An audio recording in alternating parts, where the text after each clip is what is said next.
Bienvenue sur le podcast Entrepreneur Mindset, le podcast à destination de tous les coachs, consultants et experts de l'accompagnement qui désirent se bâtir un mindset de leader et une activité prospère au service de leur vie et de leurs clients.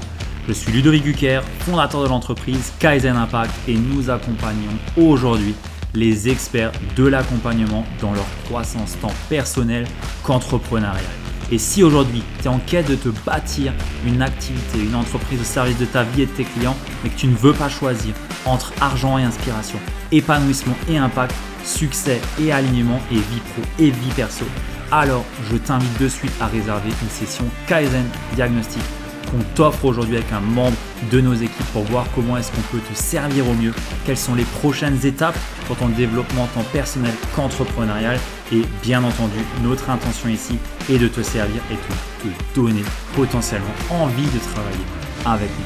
Alors si ça t'inspire, si ça t'appelle, je t'invite à réserver de suite ton appel offert sur le lien que tu trouveras dans la description ou alors tu tapes www.ludovicgucker.fr/call. Sur ce, moi je ne t'interromps pas plus longtemps et je te laisse de suite te plonger dans cette belle interview. Bienvenue sur Entrepreneur Mindset. J'ai le plaisir d'être en compagnie de Maxime Meyassou, fondateur de MLX Media et Equity Family, Equity Mastermind. On va voir tout ça ensemble aujourd'hui. Bienvenue à toi, merci pour ta présence. Bah écoute, merci beaucoup Ludo, ça me fait super plaisir de pouvoir passer dans ton podcast et aussi à mon avis sur tout là où tu vas diffuser aussi l'ensemble sur les autres réseaux. Très très hâte de pouvoir connecter avec ton audience et voilà, mon intention c'est d'essayer de passer un très très bon moment et de délivrer le plus de valeur possible. Au vu du temps off avant qu'on a passé, ça sera un bon moment. Trop cool. J'ai envie de te demander si tu pouvais nous faire une petite présentation rapide de qui tu es, de ce que tu fais. J'ai pu déjà énoncer MLX, Equity Mastermind, mais voilà, si tu peux nous dire avec tes propres mots qui tu es et ce que tu fais pour les personnes qui ne te connaissent pas. Ouais, complètement. Alors, sur cette question-là, j'adore répondre par une histoire. Et j'ai plein d'histoires en fonction des personnes qui me posent la question de Ok. présente-toi, en fait, essayer.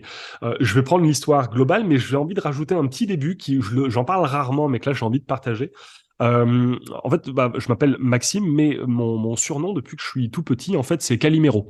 Calimero parce que en fait Calimero, je sais pas si vous connaissez, c'est le petit avec son œuf sur la tête et c'est toujours celui pauvre Calimero, celui qui est triste, celui qui est dans son coin, celui qui est dans l'attente, etc. de pouvoir faire ça. Et en fait ce gars-là c'était moi. Et pourquoi en fait j'étais comme ça? Parce que depuis tout petit j'avais toujours ce sentiment qu'on me laissait. Je voulais toujours avoir l'attention. C'était vraiment mon truc. C'était à chaque fois que j'allais quelque part, je voulais attirer l'attention à moi.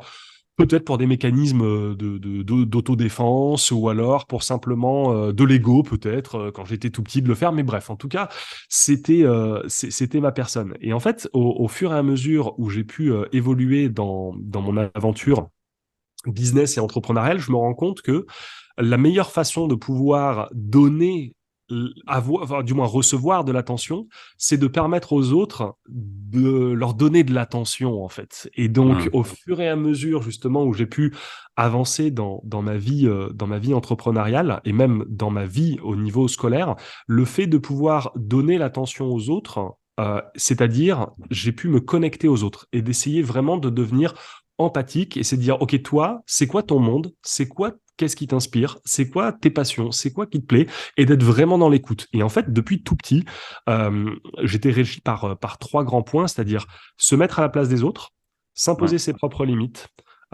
et pouvoir se remettre en question. À chaque fois que je faisais une connerie, ma mère, elle me disait, pense à ces trois trucs. Elle me punissait pas. Elle me dit, pense à ça.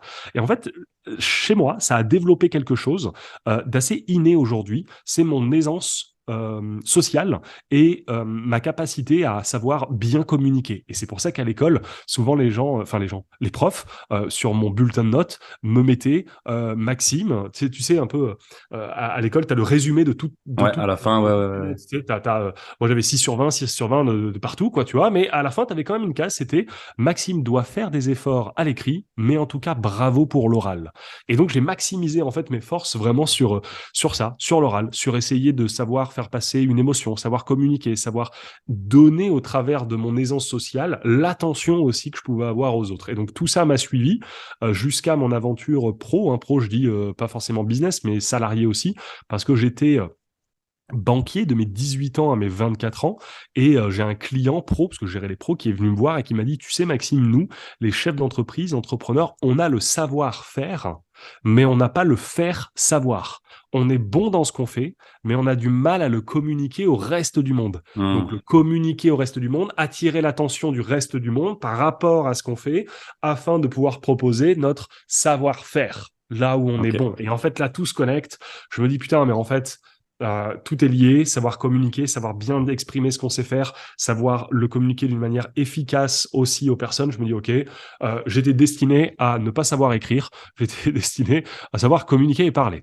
Donc, c'était ça principalement. Et donc, forcément, là vient l'aventure business, qui est justement de pouvoir monter ma première agence de marketing où je faisais de la pub Facebook et des chatbots pour aider ces entrepreneurs à exprimer au reste du monde leurs produits, leurs services. J'ai avancé le format, ou plutôt l'identité, parce que je suis passé un entrepreneur vit plein d'identités avec son ordre de chaos et son ordre, enfin avec l'ordre et le chaos. Et donc justement, moi je suis passé mode solopreneur. Je pense que tout le monde voit ce que c'est qu'un solopreneur. C'est le mec qui fait tout dans son business. Il doit prospecter, il doit vendre, il doit faire le branding, il doit pouvoir faire sa compta, il doit pouvoir tout faire. Et donc moi j'étais ça chez mes parents et je me suis dit ok, comment je peux faire pour aller au-dessus maintenant? Et donc passer de solopreneur à chef d'entreprise. Et là je me suis dit ok, en fait il faut absolument que je réfléchisse par le pouvoir de l'association et me dire qu'en fait avoir un gâteau tout seul pour soi a beaucoup moins de valeur qu'un gâteau qui est partagé. Et ça, on va le voir après dans un milieu d'investisseurs, parce que plus il y a d'investisseurs, pas plus il y a d'investisseurs, mais il y a une homogénéité au niveau des investisseurs dans une boîte, plus il y aura de la valorisation, ça veut dire qu'il y a eu de l'actif qui a été mis, et donc ça prend plus de valeur que si le mec il est tout seul dans sa boîte. Et donc forcément, derrière, j'ai commencé à m'associer avec Johan et Johnny, qui sont toujours mes associés justement aujourd'hui. On a créé MLX Media, donc justement, qui est une agence, qui était une agence de marketing où on faisait pub Facebook, pub YouTube, webinaire, tunnel de vente, copywriting, pour des web entrepreneurs, donc coach, formateur, prestataire de services, etc.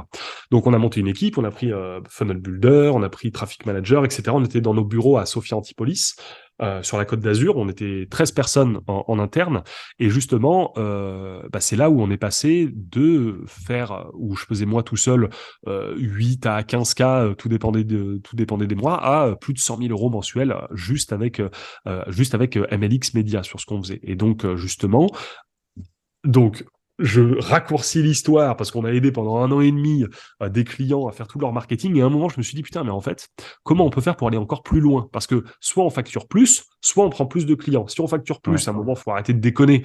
Dans le milieu du high ticket, tu vas pas vendre de la pub Facebook ou de la stratégie marketing à 100 000 balles sur un client web entrepreneur de la cible. Et de l'autre côté, si tu prends plus de clients, il faut avoir une bonne délivrabilité. Il faut surtout prendre des players, des gens qui savent faire ce pourquoi tu les embauches, mais genre vraiment. Et donc là, tu te retrouves à un plateau. Et donc les agences, c'est pour ça que c'est compliqué de pouvoir aussi scale quand tu as une agence web entrepreneur, je dirais, parce que forcément derrière, c'est chaud de pouvoir vraiment dépasser les 100K par mois et dans cette tranche-là. Et donc je vais dans le bureau avec Johan et Johnny et je leur dis, les gars, et si on prenait des parts dans les business de nos clients? Est-ce qu'on pourrait avoir plus? C'est une question comme ça. Et Johnny, qui lui gère la partie fiscale, dit, en fait, si on prend les parts, ça veut dire qu'en plus, ce qui nous paye par mois, on aura forcément les dividendes. Donc, si on fait augmenter le chiffre d'affaires, on aura notre prestat plus les dividendes. Et je dis, mais ça, c'est intéressant, ça. Il me dit, ouais, mais on sait pas trop prendre des parts dans les boîtes. Et Johnny me dit, et moi, je lui dis, parce que je suis convaincu de ça, je dis, en fait, prendre des parts dans les boîtes, on sait pas faire. Mais est-ce qu'on saurait le vendre? Parce que la vente, c'est l'élément déclencheur de toute chose. Avant de pouvoir juridiquement prendre des parts dans une boîte, il faut que commercialement, la personne soit d'accord à côté. Et donc, c'est ce qu'on a fait. Donc, il m'a dit, tu sais quoi, voilà, les clients qui viennent, les trucs, propose-leur. Et donc, c'est ce qu'on a fait avec un de nos clients cabinet comptable, et Reda, qui est maintenant notre associé. Et donc, on a pris justement des parts dans des boîtes. Et donc, c'est là où on a pivoté l'agence MLX Media. À la place d'être au service de clients, on a enlevé la plupart de nos clients, on avait une trentaine de clients, et donc maintenant on a dit MLX Media est au service de nos propres equity à nous. Ok. de nos propres business. Donc, plus que les business dans lesquels vous avez des parts, quoi. Exactement. Exactement. Donc, MLX Media, qui est l'entité commerciale et qui avait une nature marketing, on a changé cette nature marketing, on l'a mis au sein de la holding, donc le groupe M2J, qui a un pôle marketing, et maintenant, MLX Media, on est passé dans notre nouvelle identité, donc on est passé de solopreneur à chef d'entreprise, et maintenant on est passé à Ouais. l'identité d'investisseur. Et l'investisseur, c'est justement celui qui... euh, c'est ça aussi, je voudrais juste revenir. Un chef d'entreprise, dans notre milieu web, sait faire de l'argent. Mais Ouais. est-ce que ton argent sait faire d'autres argent? C'est un peu l'argent travaille pour toi.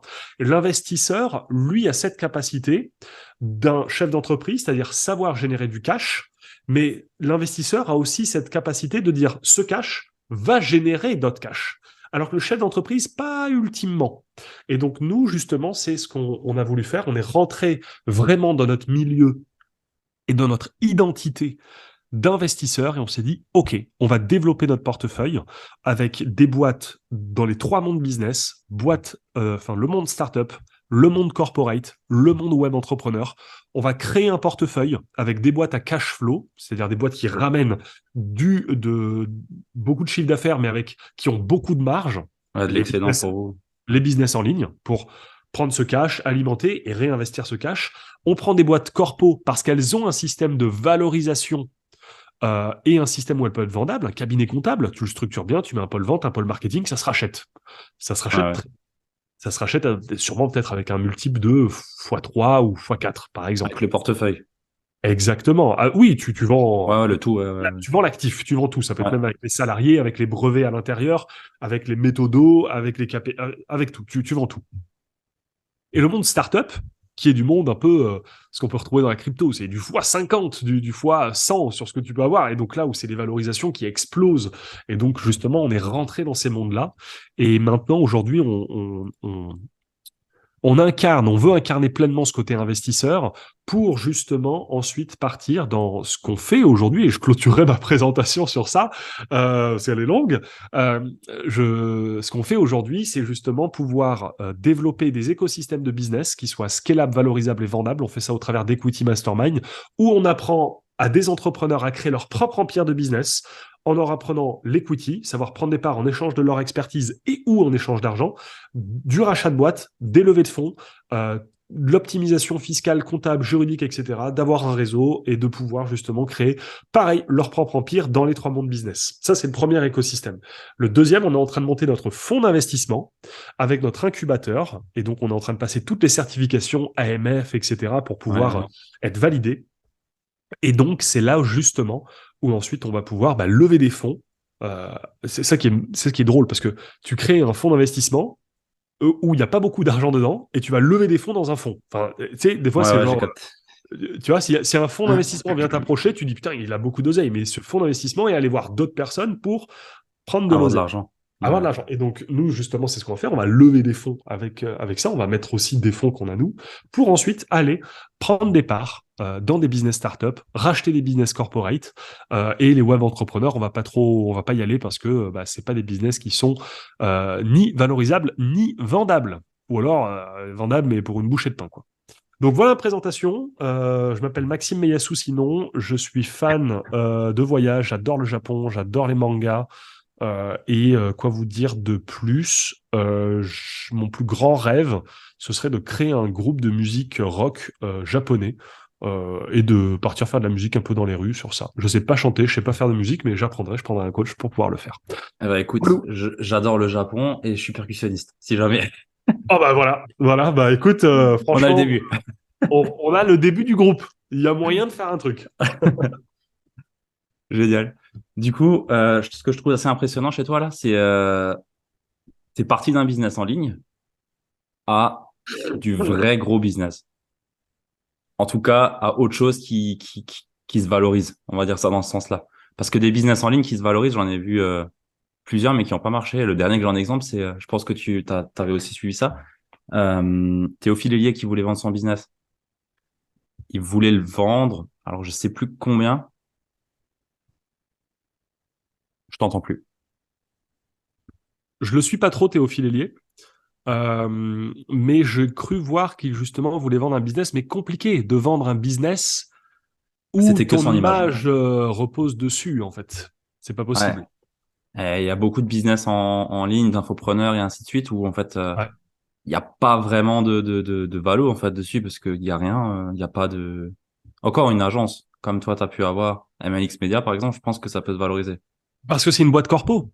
Voilà. On aidait des infopreneurs, mais on Ouais. n'était pas des infopreneurs. On était une agence de marketing. Ah ouais. Il y a des salariés, il y a de l'actif, il y a des bureaux, il y a un fichier client, etc. Ça se valorise. Ouais. Ça se valorise bien, mais c'est pas les business les plus rachetables non plus, les agences de marketing aussi. Ouais, Hein. il y en a beaucoup. Il y en a beaucoup et des fois c'est assez frivole. Hein. T'as deux trois clients qui partent, boum, d'un coup t'as tout qui peut tomber. Mais oui, ouais, c'est des boîtes de web entrepreneurs, c'est compliqué. C'est pour ça qu'ils doivent se réinventer aussi. Ouais. Et justement, dans Equity Mastermind, je vois que vous aidez les entrepreneurs à scaler. Enfin, ça, c'est la première étape. C'est scaler leur boîte, la faire grossir. Du coup, ça, le but, c'est quoi? C'est dégager du cash pour après pouvoir investir? Ou c'est quoi un peu le, la dynamique que vous mettez dans votre process Equity Mastermind? La grande vision d'Equity Mastermind, c'est de faire comprendre à la plupart des entrepreneurs qui veulent scaler qu'ils n'ont pas ultimement besoin de rajouter un nouveau produit, un nouveau positionnement, de changer leur avatar ou de créer des offres irrésistibles ou d'avoir un message sur le marché qui soit magnétique. Ouais, Ce que beaucoup d'entrepreneurs des fois oublient, c'est de réinventer euh, leur business model. Et ça, très peu de gens viennent questionner leur business model. Et derrière ce business model, y attacher un bon message, y attacher une bonne offre. Et ça change vraiment complètement. Et donc, nous, on apprend justement à ces entrepreneurs, parce que la plupart qui viennent nous voir sont des entrepreneurs qui génèrent déjà pas mal de cash et de chiffre d'affaires, qui ils veulent scaler leur propre boîte.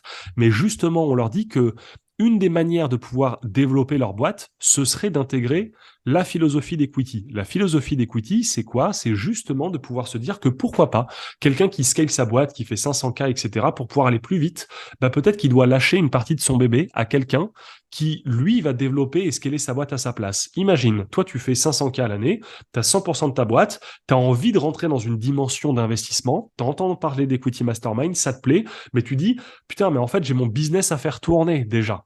Bah, en ouais, fait, ce qu'on apprend aux gens, c'est que généralement, leur première equity est généralement leur propre boîte à eux. Et nous, c'est ce qu'on a fait justement. On est sorti de l'aspect dirigeant justement de la boîte pour mettre un CEO dans la boîte, lui communiquer la vision de là où on veut aller, prendre un player, et en même temps, justement, cette personne va continuer à développer ce qu'il a développé. Et là où nous, ça nous a laissé plus de temps pour pouvoir aller chercher d'autres boîtes, etc. Et donc, c'est ce qu'on fait justement avec l'ensemble des membres d'Equity Mastermind qui viennent, attention, par plein de raisons. Hein. Il y en a, ils veulent pas que prendre des parts dans les boîtes. Il y en a, ils veulent racheter les Mhm. boîtes. Il y en a, ils veulent juste scaler leur business, mais avec une dimension, une philosophie d'equity. L'equity, c'est pas juste je prends des parts dans les business et j'accumule, parce que si tu prends des parts dans des business mais que tu te retrouves esclave de ces business, bah c'est comme si tu avais des clients mais bien payés. Au final, tu développes pas un business qui est sain. Philosophie d'equity, c'est vraiment réfléchir et de se dire c'est comment je peux faire pour penser en qui et pas en comment. C'est qui va le faire et pas comment je vais le faire. Et c'est vraiment comprendre que il faut utiliser les talents et l'expertise des personnes euh, pour pouvoir atteindre un certain niveau, mais expertise et talent que vous n'avez pas et que vous ne voulez pas avoir. Je te Ouais, donne un exemple. Toi, demain, tu m'as dit au début de l'appel que tout l'aspect vraiment marketing, tu sais le faire, mais c'est pas ultimement ta zone de génie. Ben, demain, si tu veux prendre des parts dans une boîte, forcément, le marketing va être prédominant pour pouvoir scale la boîte et que ce soit irrésistible pour celui chez qui tu prends des parts. Sauf que toi, tu peux prendre des parts dans une boîte, mais tu n'as pas besoin de dire que toi, tu es l'expert en marketing. Tu peux dire, je prends des parts dans ta boîte, mais je connais les gens qui vont pouvoir mettre ça en place. Et donc, toi, tu as juste besoin d'être le chef d'orchestre qui va justement pouvoir rêver plus grand que l'entrepreneur chez qui tu vas pouvoir prendre des parts ou Mhm. racheter la boîte, etc. Pour que tu le fédères sur cette vision lointaine, mais que tu lui dises que c'est pas toi qui va le faire. Juste, tu sais où on doit aller. Mais pour y aller, il faut un bateau. Tu sais pas construire un bateau. Il faut conduire le bateau. Tu sais pas conduire le bateau, mais toi, tu sais où aller l'île. Et tu vas pouvoir un peu gouverner tout ce paquebot pour pouvoir y aller assez efficacement. Et nous, c'est ce qu'on a fait. Et aujourd'hui, moi, je sais pas faire de pub Facebook. Moi, je sais que vendre, en fait, aujourd'hui. Ouais, Je ouais, sais plus la ouais. partie commerciale. Tu me demandes, mais par contre, quand je parle, je dis aux gens, on va pouvoir mettre un webinaire, on va pouvoir mettre ça, on va pouvoir mettre ça, ça, mais c'est pas moi T'as qui la vais le faire. logique. T'as la logique, tu sais le. Exact, j'ai la Ouais. logique. C'est exact. J'ai la vision stratégique. Moi, j'utilise ce mot. Mais et là-dessus, c'est ça où c'est vraiment important. Et nous, ça nous arrive, tu vois, la dernière equity qu'on a fait, on a pris 30% d'un business d'un web entrepreneur pour justement avoir encore plus de cash flow. Et forcément, il y avait tout à mettre en place au niveau marketing. Sauf que c'est pas moi qui l'ai mis. Je suis allé voir une agence, j'ai fait Mhm. l'intermédiaire, je lui ai dit, bah voilà, mon associé voudrait mettre ça, occupez-vous de tout ça. Et j'ai chapeauté. Je prends du temps, je suis plus devenu un coach, si tu veux, qu'autre chose. Ouais, ouais. Je passe du temps avec mes associés. C'est ça aujourd'hui mon rôle numéro un. C'est passer du temps Ok. avec ses associés. Et chez Equity, est-ce que vous avez déjà eu des personnes qui ont un business de coaching qui ont voulu monter la valo de leur boîte du coup pour aller chercher à avoir du coup plus de cash et pouvoir prendre des parts dans des autres boîtes? Ouais, complètement. On a, je donne l'exemple par exemple de Mustapha qui, lui, a un business un peu de contrôleur de gestion. Il fait sa formation en ligne euh, sur tout l'aspect juridique pour les entrepreneurs. Et Ouais, justement, bah, on a fait sa boîte était bah, comme la plupart des gens dans le milieu web, ils ont un capital social entre 500 et 1000 euros qu'ils ont déposé sur un compte. Donc leur boîte, elle peut faire 1 million, mais elle vaut 500, 1000 euros, enfin 500 ou ouais, 1000 euros. Et donc, justement, là-dessus, on a fait une valorisation. C'était pareil pour Mustapha. Et on est passé à une valo à plus de 100 000 euros, justement, sur ce qu'il a fait. Donc, sa boîte prend de l'ampleur et la valorisation permet aussi d'actionner différents leviers. Un levier au niveau de la dette, c'est-à-dire lever des fonds sous la dette, lever des fonds auprès d'investisseurs. Et ça permet de rassurer les administrations en disant, on a une boîte avec une grosse valorisation, une belle valorisation, avec un beau capital social, ce que vous pouvez faire. Il y a plein de systèmes après avec de l'apport cession aussi, c'est-à-dire valoriser toute une entité sans mettre, tu vois, si tu veux mettre un capital social de 150 000 euros, tu n'as pas besoin de mettre 150 000 euros en liquide. Tu peux faire ce qu'on appelle un apport cession qui te permet justement de pouvoir ensuite avoir euh, un gros capital social qui te permet ensuite d'aller lever de la dette, lever des fonds, être beaucoup plus crédible auprès des investisseurs et donc passer ton business, là je cible un peu les web entrepreneurs, donc passer ouais, ton ouais. business web entrepreneur avec un peu plus de solidité, un peu plus de, tu vois, voilà, t'es pas juste un web entrepreneur, tu transformes ta boîte avec un caractère un peu corpo. Et aujourd'hui, tu as plein de boîtes. Moi, j'ai vu plein de copains, ils font 1, 2, 3 millions, et ils ont un capital social à 10 000, enfin, même pas à 1000, 2000, 3000 euros. Enfin, et tu Ouais. dis, oui, ta boîte, tu pourras jamais la vendre. Tu pourras jamais la vendre, et parce que t'as pas fait des trucs stratégiques comme tu pouvais faire dès le début. Donc, c'est aussi ça aussi, tu vois, c'est de comprendre parce que dans le milieu business et dans n'importe quel monde, on parle beaucoup de scaling. Tu vois, ouais, je veux scale Ouais, ma ouais. boîte, je veux mettre des process systèmes, du marketing, de la vente, des setters, du closing, etc. Et il y a plein de gens qui font ça aujourd'hui. Je suis closer, je suis setter, formateur. Ok, Ouais, mais personne pense au scaling financier, administratif de son business. Tu vois, c'est est-ce que ta boîte tient, est-ce que ta boîte est solide, est-ce que tu as pu mettre, breveter, tu vois, je sais pas, une une innovation que tu méthode peux ou avoir, une quoi, ouais. méthode, exact, une méthode, tu vois, on parle, et souvent c'est ça, découvre la méthode ABC. Ok, mais moi demain, si je vois que ton business il marche, tu fais un webinaire, ça fonctionne, je vois que t'es pas déposé, je dépose moi le truc ABC, je copie-colle ton webi, je le fais, je dis frérot, moi j'ai Ouais, protégé, t'es protégé? Non. Et ça nous est arrivé. Il y a quelqu'un qui a recopié notre page de vente sur Equity Family, très mauvaise erreur. ouais, Et nous, tout est protégé. Tout est protégé. Et bon, on est quand même assez cool. On trouve la plupart du temps des choses à l'amiable. Parce que c'est pas la faute de la personne, c'était bref. Donc, quand il y a la bonne foi des gens, tu trouves un truc à l'amiable. Voilà. Mais tu as des gens qui sont des fois dans la vie un peu plus dark, hein. Ils disent, tiens, ça marche. bah, Tiens, il est protégé, lui. Hop, il copie-colle et bah, il t'envoie le truc. Et je prends l'exemple des copains qui sont dans le business, tu vois. Je sais pas si on peut dire des noms, mais enfin, ça reste des copains. Tu prends le numéro un que j'adore, Julien Musi, tu vois, par exemple. ouais. Je sais pas s'il a protégé ses trucs, mais demain, s'il a pas protégé, je reprends, je copie-colle et c'est terminé, en fait. Tu vois, Ouais, ouais, sur non, ces c'est vrai. C'est vrai. En plus, tout est libre. Enfin, ils font des webinaires tout le temps. Enfin, tu peux tout prendre. Enfin, Ouais, et tu peux protéger un bout de code, tu peux protéger un design, tu peux tout protéger. Donc quelqu'un ouais, qui recopie sous une forme ou quoi pareil, bam, tu peux lui faire shut down son business sur le truc. Et c'est aussi pour ça aujourd'hui qu'un peu dans le côté dark side, il y a des gens qui développent et dès qu'il y a un concurrent qui sort, euh, ils dégomment. Et il faut être OK de pouvoir le faire parce qu'aujourd'hui, sinon, tu crées des océans rouges et c'est terrible. Nous, tu vois, pour Equity Mastermind, on s'est tellement blindé que s'il y en a un qui ose faire pareil, tu vois, que ce qu'on peut faire, on va tout de suite le voir. Et dès qu'il Ouais, y a un ouais. truc qui ressemble, on va le dégommer, en fait. Mais parce que ça fait aussi partie du business.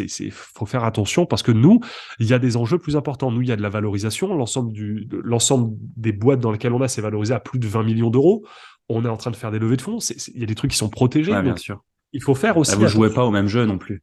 Quand tu regardes la plupart des web entrepreneurs, déjà, je pense que 90% des web entrepreneurs, ils jouent. Enfin, c'est pas, c'est pas un business comme toi, tu peux le développer aujourd'hui où tu as réellement quelque chose de solide, de structuré derrière. Ouais, mais c'est On pas a, forcément. Je suis pas mieux que les autres. non, non, ça, je dis C'est pas. juste des aspirations. Mais je Genre parle de moi, l'intelligence derrière. La vision que tu as. La vision que tu as, je parle, ou ouais, c'est clair.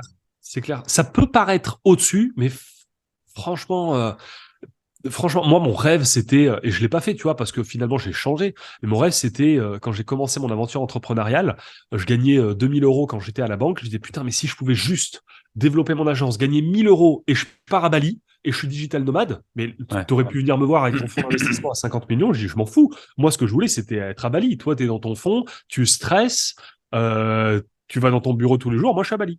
Donc, en fait, ça dépend les valeurs aussi Bien et sûr. chacun veut le faire. Mais nous, on ouvre la porte à des entrepreneurs qui, justement, ont cette envie, ce désir de pouvoir avoir un peu plus. Ils ont fait le tour de ce qu'ils ont vu avec leur business. Ils ont fait l'argent qu'ils devaient faire. Et l'idée, c'est justement de se dire, bah tiens, est-ce qu'il n'y a pas un autre chemin qui pourrait me plaire, en fait, tu vois, tout simplement. Ouais, ouais. Ce que j'entendais par là, c'est en termes de protection, en termes de structuration. Il y a énormément d'entrepreneurs. Je prends maintenant des coachs. T'en as beaucoup, beaucoup, beaucoup. Mais il y en a aucun qui est protégé. Moi-même, demain, tu m'attaques et voilà. Tu me prends, enfin, je sais pas. Tu peux tout me péter tout mon business demain sans problème. Sans problème, tu me tues tout. Ouais, ouais, Euh, mais attention, ça veut pas dire que il y a un timing quand même à faire parce que aujourd'hui, tu risques pas. En fait, c'est la balance, tu vois, avantage-inconvénient. C'est que ouais. aujourd'hui, tu ne risques pas grand-chose si toi, Ludo, tu protèges pas ta marque. Tu Non, ouais, ouais. J'ai pas. risques pas grand-chose. Ça va sur le, tu vois, le truc. Mais imagine demain, tu crées un nouveau mouvement, un nouvel océan bleu sur le marché, exactement comme Equity Mastermind. Tu vois, il Ouais. n'y a personne d'autre qui le fait. On a inventé un nouveau mouvement, on a créé un nouveau mouvement, il y a tout un truc.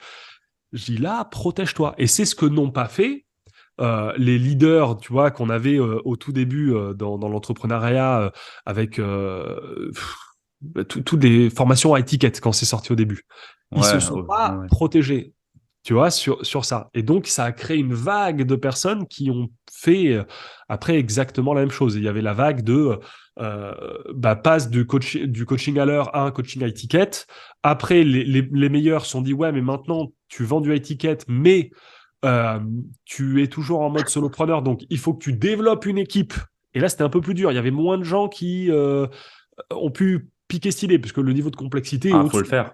Parce qu'il faut le faire. C'est ça. Et donc, mais il y en a de plus en plus qui disent automatise ton business, mets en place des équipes, Ouais, ouais. recrute, etc. Voilà. Ensuite, forcément, un jour, on arrivera au niveau d'après, mais ce sera plus complexe. Moi, demain, et ça m'étonnerait encore, tu vois, nous, on est en train de créer notre fonds d'investissement, ça m'étonnerait que il y a une vague gigantesque de coachs en fonds d'investissement qui apparaissent et un peu comme devenir closer, ça devient un truc et que Non, la porte d'entrée est trop chère pour la prendre de suite. Enfin, c'est pas quelque chose. ouais, Il y a trop de friction pour arriver à ça. Il y a vraiment. Là, tu parles d'administratif, tu parles de connaissances fiscales, t'as du juridique, t'as tout un truc beaucoup plus complexe à mettre en place. Closer, c'est easy. Enfin, passer au high ticket, il y a pas trop de complications. Enfin, c'est pas pareil. non. Donc forcément, et donc c'est pour ça aussi que j'engage ou je challenge plutôt toutes les, tous les copains, parce que moi je suis né dans le web entrepreneuriat, en fait, je suis un pur produit du web, mais Ouais, j'incite tout le monde et je challenge tout le monde à comprendre les codes, le fonctionnement des autres mondes business, le monde des corpos, le monde des startups. Mais quand je ouais, dis comprendre, c'est pas juste regarder des vidéos sur YouTube, c'est travailler. La meilleure façon de comprendre un marché, c'est de travailler avec ce marché. c'est le plus simple. Et nous, on a eu la chance avec l'agence de market de pouvoir accompagner plein de gens. On accompagnait des pizzerias, des primeurs, on vendait des yachts sur Facebook avec la pub. On accompagnait des gens dans l'IMO, des gens dans la spiritualité, dans le champ magnétique, dans les panneaux photovoltaïques. Là, si tu as 15 minutes, je te ressors tout, mais c'est pas le but. Mais Ouais, et en ouais. fait, ça nous permet de voir les codes. Ok, putain, tu fonctionnes comme ça, toi comme ça. Des glaces, on vendait des glaces aussi artisanales. Enfin, donc tu vois comment le process de la glace fonctionne. Ah oui, mais en fait, j'ai une usine. Ok, mais t'as une usine. Donc, mais comment t'as pris l'usine? Ah bah, j'ai une SCI par l'usine qui fait ça. Ah, putain, mais c'est marrant ton schéma. Et donc, tu rentres dans les systèmes où tu te dis, le monde business dans lequel on travaille aujourd'hui, en fait, il est tellement plus grand Ah oui, que ce qu'on est aujourd'hui. C'est immense, mais on se rend compte de l'immensité d'un endroit que quand on lève la tête, en fait, bien tu vois. sûr. Bah, web entrepreneur, on est trop entre nous. C'est Oui, c'est la complètement famille. fermé. Ouais. Et, Trop cool. C'est mon milieu que je préfère. Moi, c'est tous les copains qui sont dedans. Moi, j'adore. ouais, C'est ouais. la famille, mais Et j'en parlais hier avec Alex Dana encore. ok, hop. Hier, j'étais avec Alexandre Dana pour une interview. C'est lui qui est juste, elle est sortie juste avant celle que je tourne en ce moment avec toi. Voilà. Du coup, et il disait un peu la même chose. Il dit lui par contre, il a dit, il va pas forcément aller que dans le milieu du web entrepreneuriat. Tu vas pas le voir à tous les événements, Biz Club et ainsi de suite. Tu le vois pas trop là-dedans, mais par contre, lui, il est plutôt sur le corporate, aller chercher des idées dans de l'industrie automobile, enfin, aller chercher des trucs ailleurs, tu vois. Et Hmm. je trouve que c'est ça qui est intéressant, c'est d'aller prendre du bon dans chaque domaine et le mettre à un autre business, à notre industrie. Ouais, c'est ça. Il faut avoir après le bon timing pour le faire. Faut avoir les finances pour le faire. Tout dépend du timing en fait dans lequel on est. Moi, si je devais parler au Maxime d'avant, je lui dirais surtout pas de rentrer dans les autres mondes. Je lui dirais maîtrise-en un à fond. Ah oui, ça oui. Fais le tour, même quand tu penses avoir fait le tour, refais encore un tour parce qu'en fait, tu as l'impression que donc refais un tour et quand tu l'as fait 2 fois, bah comprends qu'en fait, il faut que tu le fasses 10 fois encore pour vraiment Mhm. le comprendre. Et quand tu penses vraiment que tu as tout compris du monde, refais un dernier petit tour pour checker quand même. Et c'est comme ça que tu maîtrises vraiment un monde sur le truc. Savoir, mais ne pas faire, c'est pas savoir, tu vois. Et tout ça, en fait, ça permet d'être curieux. Faut être curieux, faut regarder ce que font les gens, faut regarder les mécanismes, il y a plein de trucs qui sont possibles, mais attention, il faut avoir le temps et le timing de pouvoir le faire. Voilà, moi, j'ai commencé à le faire que quand on est passé en mode chef d'entreprise. Là où j'ai eu mes associés, j'ai pu me reposer un peu plus sur ce que eux ils faisaient. J'ai pu être curieux de regarder à côté. Et quand j'étais dans la chambre chez mes parents à faire mon agence de market, il fallait absolument pas que je regarde ce qui se faisait ailleurs. Il fallait que je sois focus sur mes web Ah, bien sûr, entrepreneurs et mes trucs quoi dessus. C'était évident, évident. c'est normal. Euh, du coup, t'accompagnes beaucoup de clients à scaler leur activité avec Equity. T'as peut-être dû le faire aussi avant. Et j'aimerais te demander un petit peu quel est le frein que tu rencontres le plus chez les entrepreneurs du web aujourd'hui. Du coup, on va parler des entrepreneurs du web à monter la valorisation. Quel est le blocage ou ce qui les freine le plus ou la difficulté majeure qu'ils ont? Alors, tu me fais réfléchir à 2 trucs. Tu me disais, c'est quoi le point blocage que moi, je peux voir et j'ai pu voir dans le business. Ouais, Euh, et donc, là, j'ai ma réponse qui est venue, mais après, tu as rajouté le truc sur dans un schéma d'equity. Donc, je vais te répondre à ces 2 trucs. C'est quoi les problématiques que je vois dans un scaling de manière générale, equity ou ouais, non equity, et ok. c'est quoi un peu les problématiques que je vois au niveau equity. Dans un problématique scaling général, parce que en fait l'equity on s'en fout, parce que l'equity c'est prendre des parts dans une boîte, mais une fois que tu as la boîte, ça reste le même scaling Oui, qu'une boîte classique en fait. Donc les deux se rejoignent. Donc le problématique que je vois c'est la non totale et pleine maîtrise des bases du business qui sont l'avatar, l'offre et le message. Sur ça. De l'autre, je rajouterai une subtilité derrière tout ça, c'est que dans la construction d'entrepreneurs sur ces bases business-là, parce que tout le monde sait que c'est les bases, mais personne ne les maîtrise vraiment, c'est malheureusement le fait qu'ils sont trop nichés dans leur mental sur une même industrie. Et donc, c'est compliqué de créer un vrai message positionnement, une vraie offre avec une mécanique qui soit différente quand tu vis dans un seul monde. C'est pour ça que quand tu veux vraiment créer un vrai mouvement sur le marché, sortir du lot de la concurrence, c'est à ce moment-là. quand tu as commencé à faire de l'oseille, etc., et à dire, OK, là, je peux revoir mon positionnement, ne revois pas ton positionnement par rapport au monde du web entrepreneuriat. Ou alors, si tu es que dans le corpo, au monde corpo. Viens intégrer des éléments de l'autre. Et donc, pour moi, l'erreur principale que je vois, c'est justement le fait de savoir qu'on maîtrise les bases alors qu'en fait, on ressemble à tout le monde. Et que la meilleure façon de pouvoir sortir de là, c'est de comprendre les autres mondes business et d'incorporer dans le monde. Tu vois, là, on reste dans le monde. Je dis pas de partir du monde. Je dis, je reste dans mon monde web. Je suis coach business, par exemple. Et qu'est-ce que je peux aller prendre ailleurs qui est? Je peux te donner un truc, parce que là, je me sens chaud patate. Je te donne un truc où là, et je te donne à toi, et à celui qui écoutera peut-être qui peut se dire, oh, putain, idée de génie, ou alors... Non, je coupe. Ou tu couperas, tu vois. Moi, demain, je suis coach business pour les gens qui sont coach et thérapeutes. Voilà, coach business pour coach et thérapeute. Aujourd'hui, je vais en programme d'accompagnement. Et donc, aujourd'hui, sauf que je me rends compte que je suis dans un marché océan rouge. Tout le monde ou beaucoup sont pareils. Moi, qu'est-ce que je ferai? J'irai utiliser les codes du monde corpo. Et je ne dirai pas que j'ai un programme d'accompagnement, un programme de coaching. Je vendrai une franchise. Et dans la franchise, je dirai un message où dans la franchise, on peut mutualiser le marketing, la vente, la finance, et que dans ma franchise, j'ai un programme d'accompagnement. Parce que chaque franchise a un programme d'accompagnement. Donc là, je crée un nouveau positionnement sur le marché, coach, thérapeute, etc. Intégrer la franchise ABCD, qui vous permettra d'avoir un pôle marketing, un pôle vente, et dedans, tu peux mettre, ça veut dire du conseil en marketing, du conseil en vente, etc. Un conseil juridique, et justement, derrière, de dire, il y a tout un accompagnement à l'intérieur. Ce qui permet la franchise, ça rassure les gens, la franchise, parce que c'est communauté, les gens se rejoignent. Et donc, tu vois, tu rentres dans un truc. Et moi, demain, un coach qui dit, rejoignez ma franchise et plus mon programme d'accompagnement, tu transformes le marché. Et tu plies le game aujourd'hui. Si moi, je Mais devais tu faire vois, ça... une franchise, c'est quelque chose que tu peux revendre. Exact, c'est ça.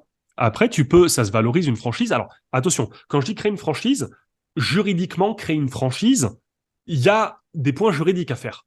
Mais Ah le ouais. mot franchise peut être juste Ah une oui, c'est juste image. un mot. C'est juste un mot. Ouais. Exact, c'est juste un mot. Mais tu vas quand même encaisser les gens sur ton GoCardless, sur Stripe, mais c'est le message. Et après, quand tu crées ton offre au début, tu vas pouvoir la sophistiquer après. Et donc là, juridiquement, créer un vrai système de franchise et où tu vas faire modifier les boîtes des gens, parce que généralement, les coachs, les thérapeutes, ils fonctionnent que en auto-entreprise. Tu peux les faire évoluer et grandir en les faisant passer en société, en les accompagnant sur le truc. Toi, tu t'en fous si tu sais pas le faire. Prends des gens qui savent le faire.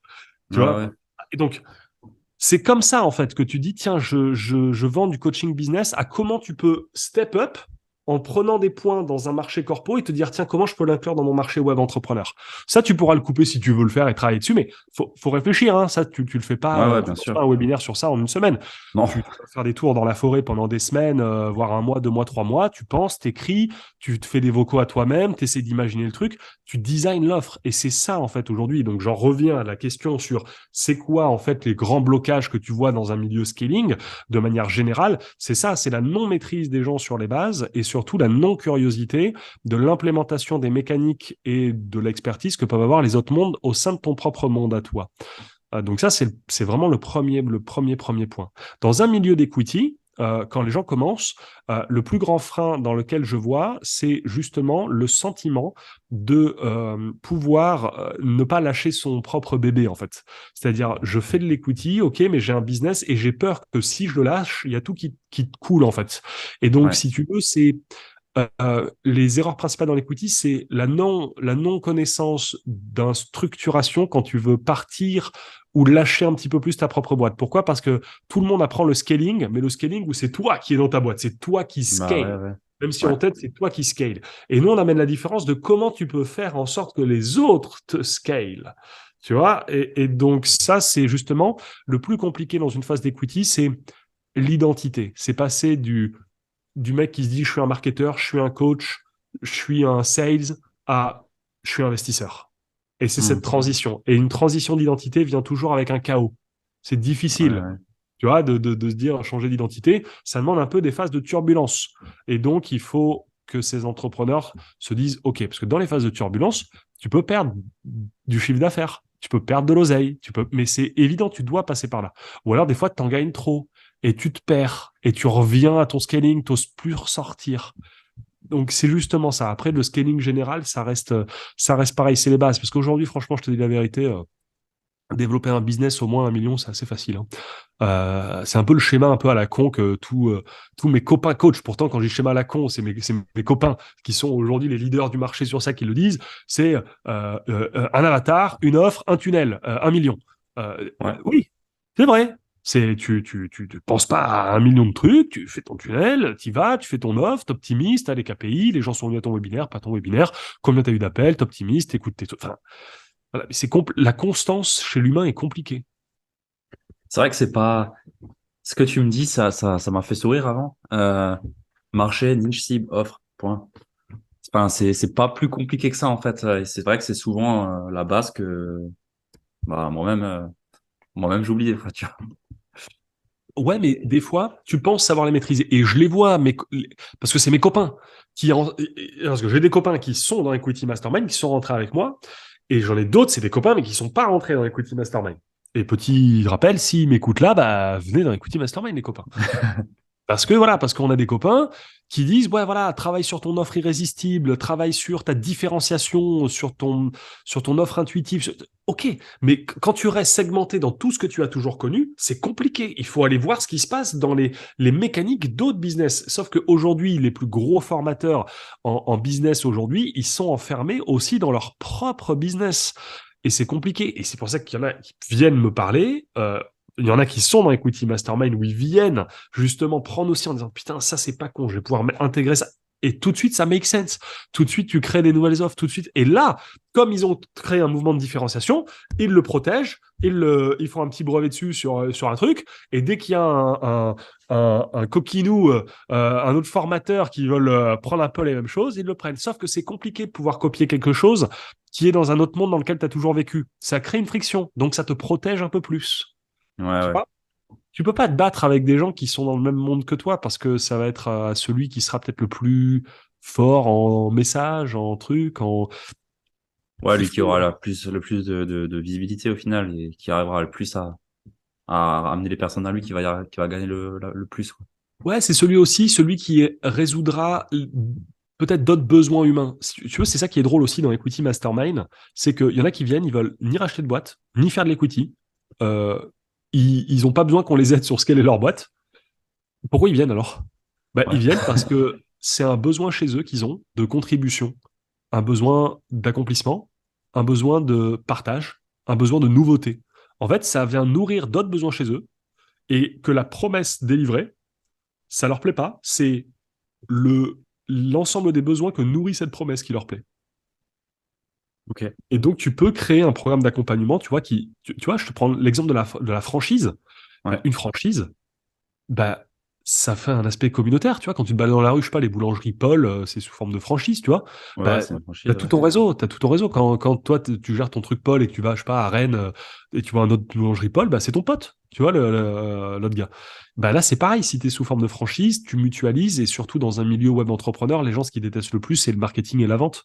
Donc, si tu arrives à faire en sorte que tu peux, au sein d'une mécanique, leur mettre une structure qui va les faciliter là-dessus, les mecs qui viennent te rejoindre. Et en plus, dans ta franchise, tu peux leur vendre un programme d'accompagnement, donc ton coaching ou ton truc, plus tu peux prendre de l'equity dans ces boîtes-là. Tu vois le truc? Donc, et oui, parce que tu as les redevances après qui remontent et tout. Donc, après, tu as des systèmes de franchise, mais tu peux faire des franchises en equity. Ou tu as des certaines parts de business, etc. Les dividendes remontent ensuite à la boîte en haut. Tu as plein de trucs. Et surtout, comme les coachs ou les thérapeutes, parce que je reprends l'exemple de thérapeutes, ils ont souvent aussi des cabinets. Tu peux à côté monter Ouais. une SCI qui va racheter les cabinets, justement, des cabinets, je sais pas, de thérapeutes qui sont là à côté. Parce que c'est quand même bien de pas que faire du high ticket, c'est bien d'avoir, parce que c'est de l'actif, hein. Bah Moi, oui. je préfère quelqu'un qui a un cabinet où il a de l'IMO dedans, il a une clientèle, qu'un mec qui vend du 5000 balles sur 3 mois sur un truc. Et c'est OK, les deux sont excellents. Mais il y en a un qui va se vendre et l'autre non. C'est tout. C'est vrai que t'as tout dit. Il y en a un qui va se vendre et l'autre, il vaut rien. Donc, le jour où ça se casse la gueule, t'as au moins le truc qui se vend. Ouais, ça permet de diversifier. Alors, il faut avoir les Ouais, moyens ouais. de Bien diversifier. sûr. Au début, c'est compliqué de se diversifier. Au Ah oui, début, il faut oui. focaliser sur un même truc, etc. Et avancer. Mais Mais ouais, c'est inspirant. Et tu vois, moi, c'est ça qui m'inspire. C'est ce genre de discussion, c'est amener les gens à penser sur un autre truc. Alors même moi, j'ai mes challenges aussi. J'étais en appel tout à l'heure avec un gars que j'aime beaucoup. On l'appelle Roger. Enfin, il s'appelle Roger, mais tout le monde l'appelle Roger. Je l'aime beaucoup. C'est peut-être bah, tiens, une des personnes à qui je pourrais t'orienter. Tu vois, j'ai peut-être trouvé la deuxième. Et, C'est Federer, non? non, non, non, non, non. Et donc, justement, il me disait, même moi, dans mon branding, tu vois, les trucs que je te partage, euh, c'est des trucs que les gens diraient, putain, mais en fait, c'est ça que tu apprends dans Equity Mastermind. Parce qu'on apprend aussi à celui qui, bien sûr, a l'argent pour pouvoir rentrer avec nous dans Equity Mastermind. Je sais pas, un coach qui est solopreneur, mais qui a de l'argent et qui veut venir, on va le transformer. On va le transformer au niveau de son mindset, son business, etc. Donc, même s'il fait pas de l'equity dès le début. Parce que la Ouais, ouais. philosophie, c'est comment, sur ton chemin dans lequel tu es, tu peux inclure une philosophie d'equity. Nous, on n'est pas là pour faire changer les gens de schéma. Tu vois, c'est bon, j'ai fait du dropshipping, bon maintenant je fais une agence marketing et après je deviens coach business. C'est des chemins différents. Nous, on dit reste sur ton chemin, mais inclut une philosophie d'equity. Et une philosophie, c'est une manière de penser, une manière de voir le business, une manière de l'interpréter. Et donc, c'est là où on dit aux gens, on dit à la place qu'ils sont dans une voiture sur une autoroute et qui sont à fond, c'est rester sur la même route, mais voler en hélicoptère. Et là, vous avez une vision à 360 de ce qui est autour de vous. Et vous pouvez piocher des trucs tout en restant dans votre direction. C'est ça aussi qui est intéressant. Et c'est pour ça que des fois, j'ai du mal à peut-être l'exprimer dans notre branding sur ce qu'on fait. Parce que bon, la meilleure façon, c'est de parler avec moi Bien après, tu vois, sûr, bien sûr. Ah, c'est intéressant. Tu parlais justement avant de ça nécessite de changer d'identité et du coup il y a une phase de chaos. Ça c'est normal. Mais du coup toi tu as forcément dû la vivre aussi, je pense, cette phase de chaos. Ouais. Comment tu as réussi justement à faire ce switch entre bah, j'ai mon agence et je passe d'entrepreneur qui a scalé et ainsi de suite à l'investisseur à la tête d'un mastermind comme ça. Ouais, très bonne question. En plus, on en a parlé un petit peu avant l'appel. Pour résumer l'idée, donc justement, dans l'ensemble de l'évolution de mon identité, je suis passé par trois phases. Le solopreneur, le chef d'entreprise et l'investisseur. Parmi l'évolution sur ces trois phases, il y avait deux grandes énergies qui étaient associées. Si tu veux, si tu mets les trois l'un à côté de l'autre, tu fais un rond, tu les entoures, et il y avait deux énergies, en gros, qui se confrontaient. Le premier, c'était vraiment une énergie que je pourrais appeler spirituelle, c'est-à-dire lâcher prise, vraiment connecté à moi-même, à mon amour, à l'amour pour les autres, à vraiment ressentir. Il n'y a pas des mots des fois pour le dire, mais tu es aligné vraiment avec plus que qui tu es, tu vois, c'était aligné avec. Là, moi, je me sens aligné avec moi. Mais des fois, tu dois être aligné avec le contexte dans lequel tu es, et c'est une énergie, tu vois. Et cette Ouais. énergie-là d'amour, je l'avais quand j'étais non, quand j'étais solopreneur et à la moitié de mon aventure de chef d'entreprise. Ça, c'était la première énergie. Ensuite, je suis passé dans une énergie, ce qu'on peut appeler un peu dark énergie, qui est vraiment l'énergie de accomplissement, écraser les autres, la peur de perdre, la peur du manque, et donc de toujours avoir plus, le jugement. euh, et je suis tombé dans ce truc-là vraiment, vraiment pendant le Covid, où c'était vraiment, je sais pas, avant où j'avais de l'amour pour tout, de la compréhension sur le truc. Putain, je suis parti vraiment en mode, si tu captes pas, tu dégages, tu vois, genre, et parce que je sais pas, on embauchait des gens, tu captes pas, tu dégages, tu vois, c'était embaucher sur les valeurs, virer sur les valeurs, tu prends, mais avec une forme de férocité sur ça. Ouais. Et là, avant où j'avais mon côté très spirituel, j'ai jamais été aussi aligné, je m'aimais jamais autant, enfin, c'était incroyable. Sauf que j'avais rien, j'étais dans ma piole chez mes parents. Oui, je gagnais 8000 sur le truc, je voyais un peu nomade, etc. Pouah, je me sentais libre, tu vois, genre un sentiment de liberté, c'était incroyable. Et après, par contre, je vole en business class, on a un écosystème Valo à plus de 20 M, on génère 100, 200, 300 K sur mensuel sur l'ensemble de l'écosystème, sur le truc. T'es- Mais putain, j'ai l'impression que j'ai jamais eu autant de trucs de possession matérielle, mais j'ai jamais été aussi, des fois, désaligné de qui j'étais ou pas heureux, en fait, sur le truc. Mhm. Mais j'ai conscience que le chemin que j'ai emprunté était temporaire. C'était assez long, je trouve, parce que pendant bien une année et demie, des fois c'est long, hein, un an et demi que tu passes dans une situation comme ça, tu te dis, ok, Ouais, ça commence à piquer un peu. ça pique un peu, franchement. Et là, justement, comme on a mis en place tout ce qu'on devait mettre en place, là, on a une vision claire de ce qu'on veut faire, et on est plus en mode, on arrête de créer. Maintenant, on est on a l'ensemble des trucs qui fonctionnent. On optimise, on avance, on fait, on a créé une différenciation, il y a un branding, il y a un truc, il y a le fonds d'investissement qui va arriver. On avance, on a la vision sur 10 ans, et maintenant on est un peu plus fluide. C'est un peu comme tu es sur une autoroute, tu as 2 heures de trajet à faire, il y a 50 voitures qui sont devant toi qui créent un bouchon. Tu sais que si tu es la voiture de devant, tu continues ta route, mais tu n'auras plus besoin d'accélérer comme tu seras le premier sur la route. Tu vois, c'est toi qui drive le chemin. Ouais, Alors que ouais. quand tu es dernier de la file, t'accélères comme un fou pour dépasser, tu vois, tout le monde, et t'es à 200 et t'es stressé, tu vois, tu dois regarder à gauche, et une fois que t'as dépassé, c'est toi qui donnes le tempo.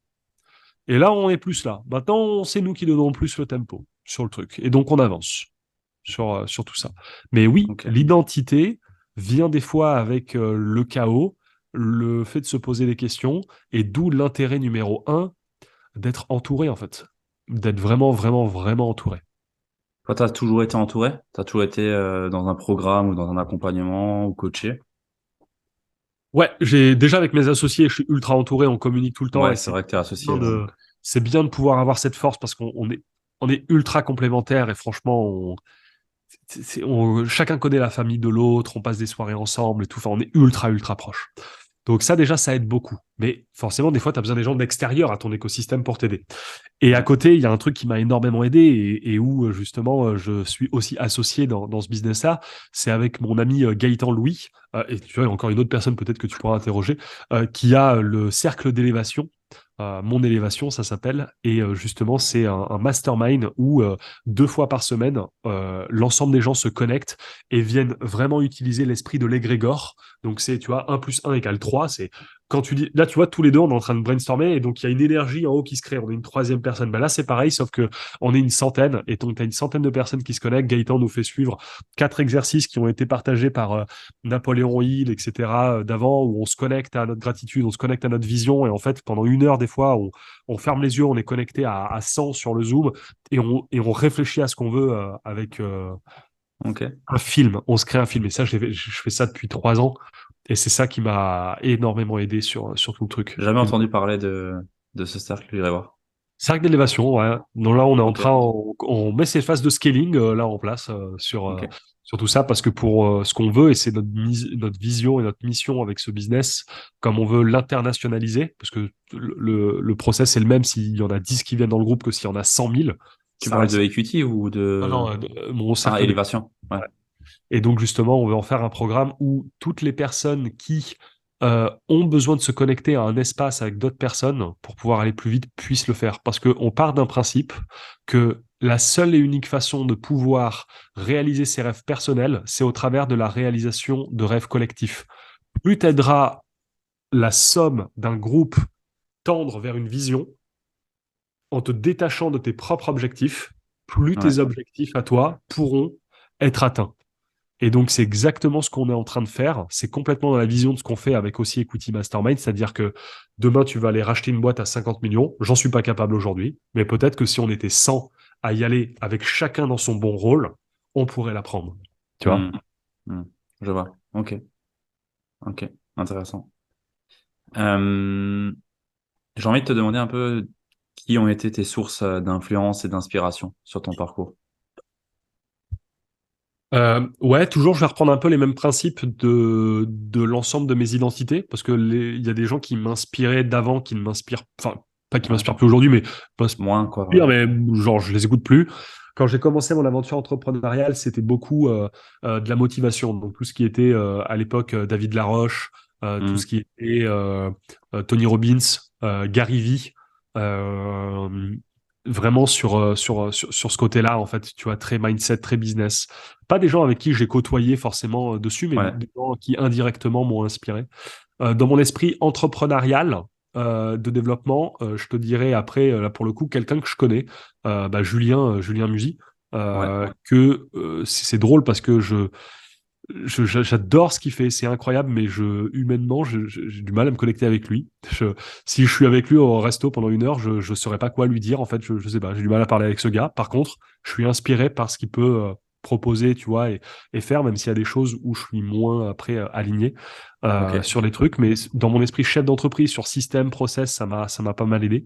Euh, Ouais, là-dessus, il est bon. Ouais. sur ça, bah après, attention, il n'a pas réinventé la roue, hein, c'est Non, non, non. par les trucs, mais Je vois un petit peu d'où ça sort.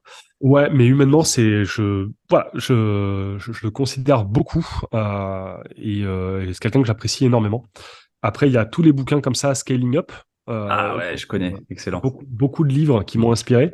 Je te dirais aussi les livres de Russell Brunson. Je te dirais en dernière en date, peut-être le plus récent, qu'on m'a fait découvrir. On m'a dit, ah putain, le mec fait comme toi, mais plus loin encore. Alex Hormozy Ah oui. aussi sur ce qu'il a fait. Même si très peu de gens comprennent là où comment il est arrivé, parce qu'il parle de, il a généré 100 millions, mais très peu de gens savent comment il a généré 100 millions. Il n'a pas vendu pour 100 millions. Il a pas vendu, il a pas fait 100 millions de chiffre d'affaires. Il a fait, l'ensemble de ses boîtes étaient valorisées à 100 millions, les parts qu'il avait, et il est sorti avec ça. Donc, c'est ce qu'il D'accord. explique pas dans le truc, parce que tu peux pas expliquer ça, c'est pas la cible, tu vois, des gens Ouais, qui, c'est grand public le livre. Enfin, ouais, c'est c'est ça. l'entrée, quoi. Mais il a pas vendu 100 millions de chiffre Ouais. d'affaires sur ce qu'il faisait. Et donc, mais ultra inspirant aussi sur les gens qui m'ont inspiré. Et dans le milieu investisseur, je te dirais après Bernard Tapie Ah sur ouais. ces modèles-là. Il y a un livre que je lis aussi, mais en Kindle, s'appelle Venture Capitalist. C'est tout ce qui est sur les fonds d'investissement, la création, etc. Euh, après des entrepreneurs de plus en plus qui m'inspirent, mais pour la mécanique de ce qu'ils font, pas pour leur storytelling. Genre Anthony Bourbon, les Ouais. gens l'adorent pour son storytelling. Moi, je dis ok, c'est marketing. Oui, oui, Mais oui. j'aime la mécanique de comment il fonctionne dans les deals, etc. Ty Chris aussi. Euh, voilà un Hmm. peu les gens quoi qui m'inspirent, businessment parlant, développement perso sur ça. Ouais. Ok.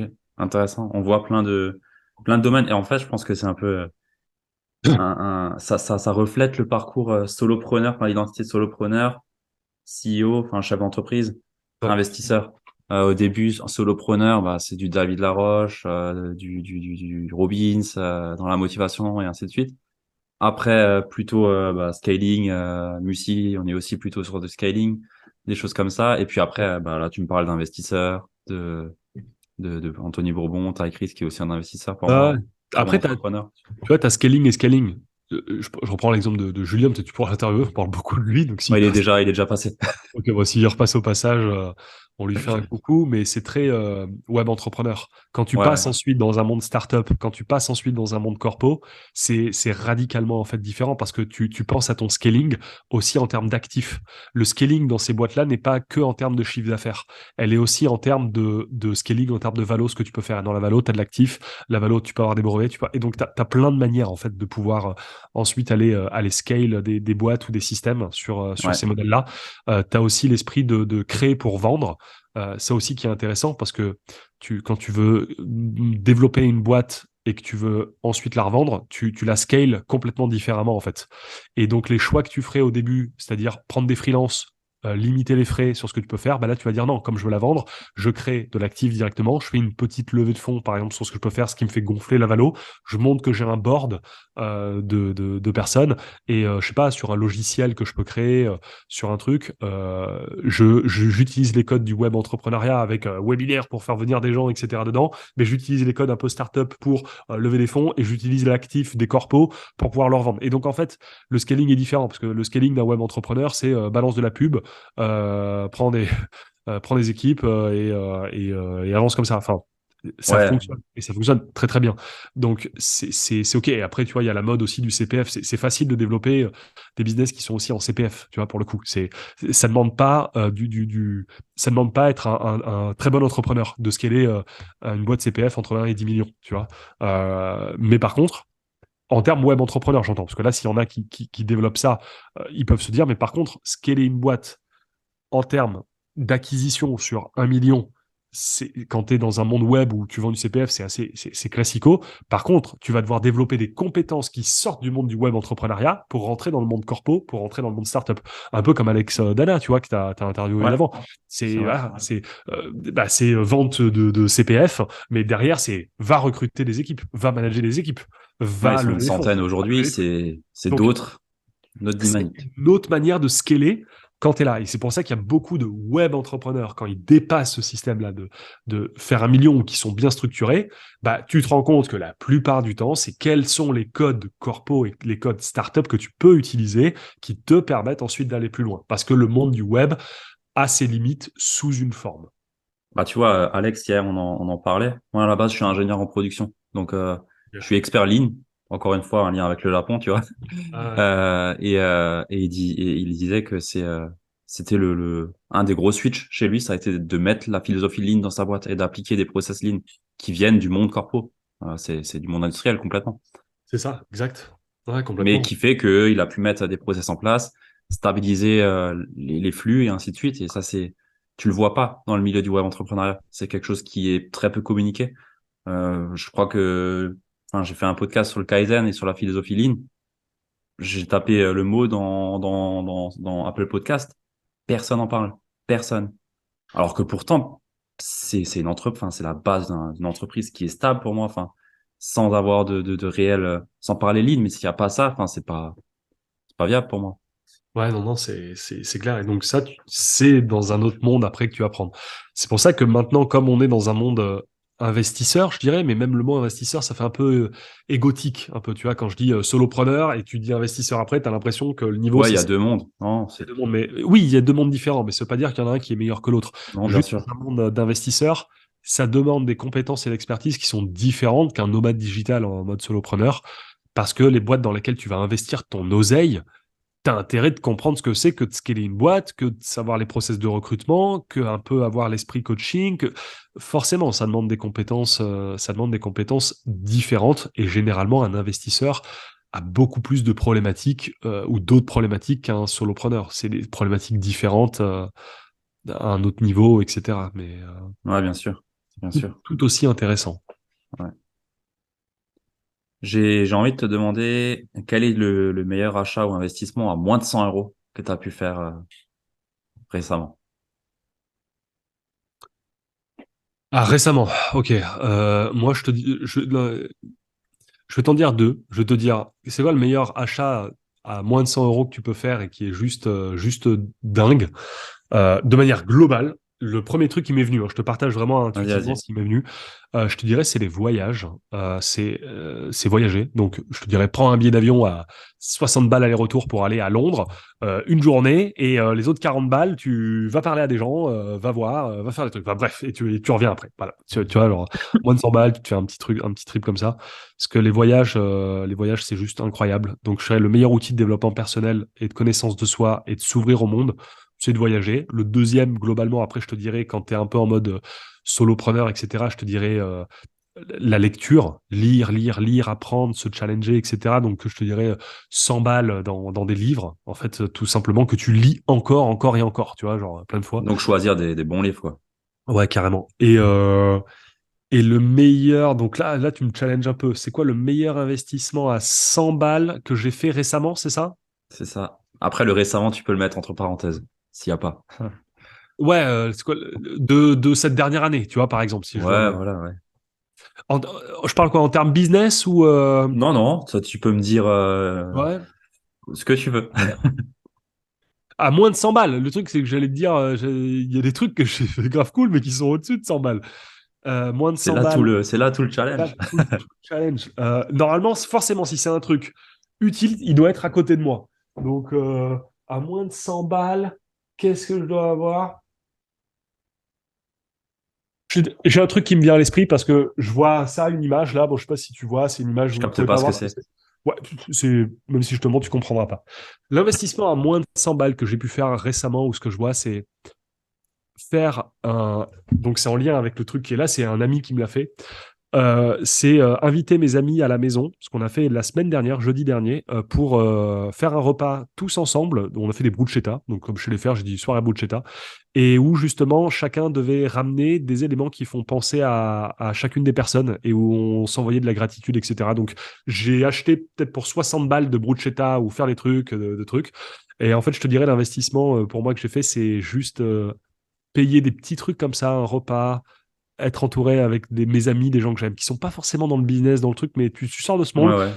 pas juste un putain de bon moment, dans un resto, dans un truc. Voilà, ce serait ça. C'est à moins de 100 balles, forcément, c'est un truc à la con, mais qui a beaucoup de signification. Et le truc à la con qui a beaucoup de signification, c'est un repas avec des gens que t'aimes, tu vois. Genre, Ok. moi, ce Ah, serait ça. c'est un bon message. Et ça montre aussi un autre message, c'est que tu as dit des potes qui sont pas dans le web. Et bah, ça, c'est aussi important, d'avoir des amis qu'on a et qui sont pas forcément dans le business. Ah ouais, moi, c'est mes amis, enfin, c'est mes amis depuis que je suis tout petit, quoi. Ouais, ouais, ouais. Moi, je Donc les ai là, aussi, mes amis, depuis tout petit. ah, Mais c'est tu sais, des. des fois, il y a un mouvement, un courant qui dit, ouais, si c'est pas des personnes qui t'élèvent, ça sert à rien. Il y a beaucoup de personnes qui peuvent se couper de l'entourage proche. Généralement, si ça reste tes amis, moi je vois mes amis, moi ils m'élèvent, hein. Ah Ils bah ont oui. pas de business, ils ont pas de trucs, ils gagnent pas des centaines de milliers d'euros par an, mais ils m'apportent plus que un gars à la con qui a un business à 5 millions, mais que je peux pas blairer, tu vois. Genre, Ouais, ouais, bah ouais. Ouais, clairement, ouais. Ouais, même passer un bon moment, s'éclater, boire un coup avec des potes, ah, et c'est rigoler, juste. aussi... Ouais, c'est Ouais. ça. Genre Juste hier, on a kiffer. fait un petit truc team building où je suis parti au ski avec un de mes associés. Genre, grave cool, tu vois. Se Ouais, faire des petites expériences comme ça. C'est comme ça, c'est stylé. ok, cool. Si t'avais juste un seul livre à garder avec toi, Pff, le seul livre que je garderais, ce serait, ce serait- alors, c'est un livre, mais c'est plus un regroupement de livres. ok. C'est plus mon livre à moi. Et mon livre à Ah moi, ouais, ok. j'écris depuis 2016. Euh, un peu journaling. Et j'ai des carnets où, quand j'étais encore à la banque, je disais, je ne sais pas ce que je veux faire plus tard, mais je me laisse le temps de. Et j'ai commencé mon premier livre comme ça. Donc, si je devais garder quelque chose, ce serait plus l'écriture de ce que j'ai pu faire un peu au fur et à mesure des années, où des fois j'écrivais, là c'est la merde, on a perdu des clients, on a perdu ça, il faut qu'on se bouge le cul. Et de l'autre côté, je dis, waouh, incroyable ce qu'on a pu accomplir là-dessus. Donc, je garderai Ok, plus, moi, mes souvenirs. Aucun livre. ok, Parce que tous n'auraient pas forcément la valeur attendue. Ce serait mon bouquin à moi d'écriture de ce que j'ai pu faire, mes notes. ok, intéressant. T'écris tous les jours ou t'as un rythme Non, particulier non, ou... j'écrivais c'est pareil, quand tu commences en mode solopreneur et que tu es à fond dans Tony Robbins et tout, bah, t'écris 6 fois par jour. Et Ouais, après, bah, tu le fais, moi. Des fois, c'était une fois par mois, des fois, c'était des trucs. Donc, de temps en temps, j'écris, voilà, j'ai pas de trucs, c'est quand je me sens inspiré. Des fois, pendant 3 mois, j'écris pas. Et quand j'écris, je fais juste le feedback des 3 mois. Ça me donne un résumé global et un ressenti global du truc. Et voilà. ok, cool, intéressant. Est-ce qu'il y a une question que je t'ai pas posée et que tu aurais bien aimé que je te pose? On m'a déjà posé cette question-là. Le seul truc qui me vient en tête, je te dirais, c'est plus un regret en fait que j'aurais, mais qui nous rappelle que la vie en fait, elle est des fois triste et elle est des fois belle. La question que tu aurais pu me poser, c'est quoi mon plus gros regret de la vie? Et je te dirais que demain, quand j'aurai un enfant, il pourra pas voir son grand-père en fait, parce que j'ai mon père qui est mort il y a 9 mois en mars, le 23 mars. Et c'était le moment où on lançait Equity Mastermind. C'était le 22 mars, je lançais le premier webinaire d'Equity Mastermind et le 23, mon père est parti. Et donc, en fait, c'est pour ça que ça m'a rappelé et ça m'a re-ramené aussi, quand on parlait de Dark Energy, à vraiment quelque chose d'essentiel. En fait, c'est qu'on veut tous essayer de changer le monde, changer le truc, etc. Mais en fait, des fois, tu te rends compte que tu as un peu déjà tout, tu vois, qui est à côté. Et donc, ça, ce serait la question à me poser. Ce serait quoi mon plus gros regret? En même temps, je t'ai donné la Ouais, réponse sur ça, mais derrière, j'ai aussi le fait qu'on vive aujourd'hui dans un monde que beaucoup de gens détestent, les réseaux sociaux, le truc, mais aujourd'hui, quand mon fils aura ou ma fille aura 20 piges, bah, grâce à Snap, je pourrais lui montrer son grand-père d'il y a 20 ans, quoi, tu vois. Donc, ouais, c'est ouais. un peu tout ça.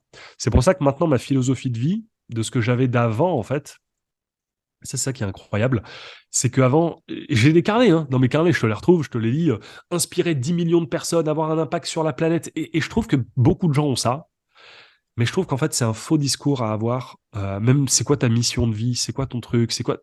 tout le monde a une mission de vie, genre moi c'est impacter les femmes pour qu'elles se développent. Je vois le truc, je vois que en fait c'est faussement bienveillant. C'est bienveillant mais faussement.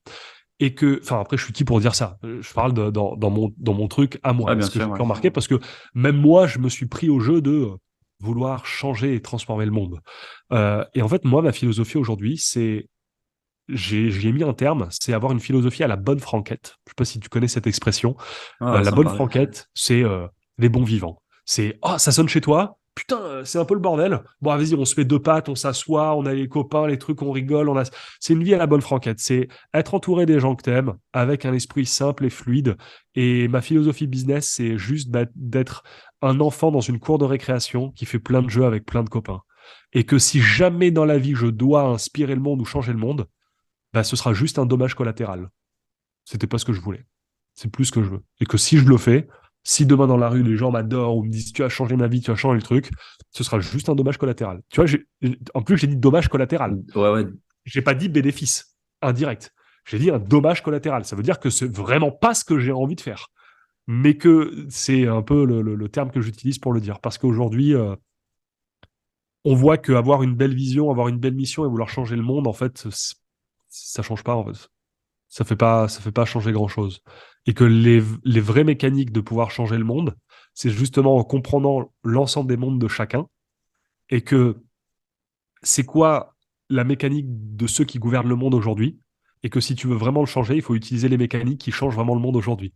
Et donc, qui change le monde aujourd'hui? Les puissants. Qu'est-ce qu'ils ont fait les puissants? Bah, principalement, ils ont de l'oseille. Comment ils ont fait de l'oseille? Ils ont investi dans les boîtes, ils ont récupéré. Donc, private equity fait partie aussi de ce monde. Donc, je te dis pas que là, j'ai ma vision private equity. Je te dis pas que peut-être dans 20 ans, avec ce qu'on va faire, peut-être que j'aurai envie de faire une révolution aussi sur le marché, sur le truc, peut-être. Mais aujourd'hui, c'est ce qu'on fait avec John et Johnny. On s'autorise à rentrer dans ces mécaniques de puissants, de comprendre ces fonctionnements et de pouvoir ensuite les intégrer avec nous, avec ce qu'on a appris dans le monde du web, entrepreneuriat, qui est un monde très spirituel, de dev perso, d'accomplissement, etc. Mais qu'on utilise ça. Parce que pour moi, pour changer le monde, et j'en parle beaucoup des fois avec j'ai une amie qui est très écolo, etc. Bon, moi, je suis dans la ville bio numéro 1 de la Côte d'Azur, donc j'achète chez le paysan, donc j'ai un esprit un peu éco-responsable. Mais Ouais. je dis, changer le monde au niveau d'une politique écologique, par exemple, c'est qu'il faudrait qu'il y ait des gens qui aillent dans le dark side. C'est-à-dire des gens qui cachent faussement qui ils sont, qui rentrent en politique, tu vois, qui font Ouais, je des... vois. Pas là, Darvador, quoi, tu vois, genre, vraiment, et d'un coup, c'est, ah, en fait, j'étais gentil, tu vois, j'étais pas méchant. Ben, c'est ça, en fait, c'est rentrer tout en haut et faire comme un coup d'état sur le truc.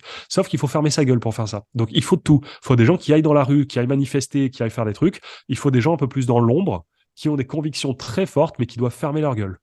Et pour pouvoir aller doucement dans les trucs, pour pouvoir le changer. Changer le monde, ça va le faire aujourd'hui avec ce qu'on a avec l'oseille, tu vois, pour pouvoir le faire. Bah ouais, bien sûr. Mais aujourd'hui, tu vois, pour changer, j'invente le monde de la politique écologique ou de l'écologie ou de l'éco-responsabilité, il faudrait beaucoup plus de milliardaires avec ces vraies valeurs-là de véganisme, de trucs Oui, bah c'est végétal, clair. Si, d'enlever. si eux, ils l'avaient, derrière, ils auraient beaucoup plus de leviers pour C'est faire ça. changer les choses, créer des boîtes qui vont dans ce sens-là, investir dans des boîtes qui vont dans ce sens-là. Enfin, ouais, c'est. Sauf qu'aujourd'hui, je te dis la vérité et c'est faux. Pourquoi aujourd'hui on se tourne vers les green tech et que les puissants investissent dans ces boîtes pour avoir une Bon, notion de ça, contrôle? ouais, bien Pour sûr. avoir une notion de contrôle. Parce que ça fait joli politiquement parlant, mais derrière, c'est une notion de contrôle. Alors que si tu veux vraiment des gens qui bousculent le monde, il faut que ce soit les activistes que tu vois dans la rue, il faudrait qu'il y en ait un, que tu lui apprennes le business, ce que c'est que vraiment un business, et qu'il aille faire des trucs de fou. Même des fois, même mentir, trahir la fausse équipe dans laquelle il est. C'est Star Wars, c'est l'ordre 66. Tu vois, tu pensais en fait que j'étais dans ton équipe, mais non, en fait. Tu vois, genre, et pour moi, c'est ça, en fait. Tu peux pas changer le monde sans qu'il y ait de turbulence ou quoi. Et ça, je l'apprends aussi beaucoup, moi, dans les mangas.